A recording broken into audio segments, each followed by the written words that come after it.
क्योंकि बिहार की राजनीति में त्योहार सिर्फ मिठाई और परंपरा का दिन नहीं होता है, बल्कि नए समीकरण, संदेश और संकेतों का मंच भी होता है। इस मकर संक्रांति पर ही ऐसा दृश्य भी बना जब मुख्यमंत्री नीतीश कुमार चिराग पासवान व चेतन आनंद के यहां आयोजित दही चूड़ा भोज में पहुंचे और मंच पर कई प्रतीक एक साथ दिखाई भी दिए। नमस्कार, मैं फरीदा गजल और आप देख रहे हैं एक न्यूज़ 24। देखिए, मकर संक्रांति के इस भोज में मुख्यमंत्री की मौजूदगी इसलिए भी खास रही क्योंकि उन्होंने इस अवसर पर स्वर्गीय रामविलास पासवान को श्रद्धांजलि दी है, जो न सिर्फ एनडीए के एक मजबूत स्तंभ थे, बल्कि बिहार के दलित राजनीतिक केंद्र की सोशल बैलेंसिंग और राष्ट्रीय गठबंधन व्यवस्था में एक महत्वपूर्ण कड़ी भी रहे। भोज में यह दृश्य केवल पारिवारिक सम्मान नहीं, बल्कि राजनीतिक स्मृति का भी हिस्सा था। दही चूड़ा भोज बिहार की राजनीतिक संस्कृति में एक खास दर्जा भी रखता है। यह अपनी लचक से राजनीतिक दूरी कम भी करता है और अपनी गर्माहट से संवाद बढ़ाता भी है। इस साल का भोज कई स्तरों पर महत्वपूर्ण था।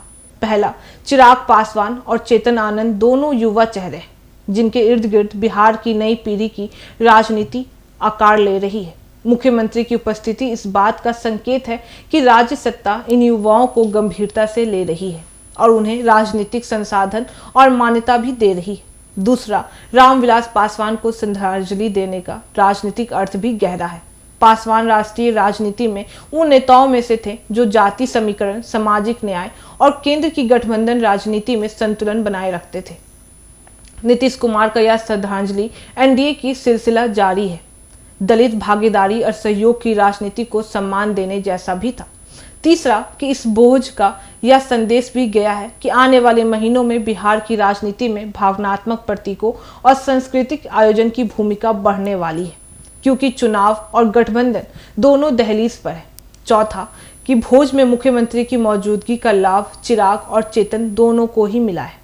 चिराग के लिए यह संदेश है कि वे एनडीए के भीतर सुरक्षित और स्थिर चेहरा है। वहीं चेतन आनंद के लिए यह अवसर है कि वे अपने राजनीतिक नेटवर्क को मजबूत भी कर सके और युवा नेतृत्व की फाइल में अपना नाम भी दर्ज करा सके। विपक्ष के नजरिए से देखें तो यह दृश्य राजनीतिक कैंपिंग जैसा रहा है, जिसमें मुख्यमंत्री सामाजिक सियासी नेटवर्क को ताज़ा भी कर रहे हैं। जनता के नजरिए से देखें तो यह आयोजन बिहार की उस परंपरा को जीवित रखता है जिसमें राजनीतिक बातचीत बंद कमरों में नहीं, लोक जीवन की चपौली में होती है। आर्थिक दृष्टि से भी ऐसे भोज किसानों, पशुपालकों और डेयरी आधारित खाद्य अर्थव्यवस्था को सांस्कृतिक मान्यता देते हैं। मीडिया और विशेषज्ञों के नज़र से यह भोज संकेत देता है कि नीतीश कुमार इस समय रणनीति रूप से गर्म और ठंडे दोनों चल रहे हैं। एक तरफ प्रशासनिक फैसलों में कठोरता, दूसरी तरफ सामाजिक आयोजनों में लचीलापन। यह दोनों मिलकर उनकी राजनीतिक शैली पूरी भी करते हैं। इस आयोजन में प्रतीकात्मक तर्थ भी दिखे हैं। दही चूड़ा बिहार की मिट्टी, पशुपालन, डेयरी और ग्रामीण जीवन का प्रतिनिधि करता है।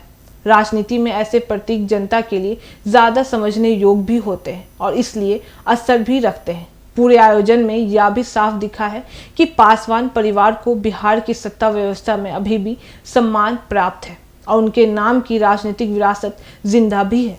संक्रांति का भोज खत्म हो गया है, पर उससे पैदा हुए राजनीतिक संदेश अभी भी बचे हुए हैं। मुख्यमंत्री की मौजूदगी, पासवान की स्मृति और युवा नेतृत्व की उपस्थिति तीनों अलग वाले महीने में राजनीतिक का प्रीव्यू भी दिखाते हैं। बिहार में कभी भी एक समारोह भी भविष्य की राजनीति का ट्रेलर होता है और यह भोज उसी तरह का ही था। बाकी इस मामले पे आपकी क्या राय है, आप हमें कमेंट करके जरूर बताएं। ऐसी तमाम खबरों के लिए देखते रहिए न्यूज़ 24। हर खबर सबसे पहले, सबसे सटीक। वीडियो को लाइक करें, शेयर करें और चैनल को सब्सक्राइब करना ना भूलें। धन्यवाद।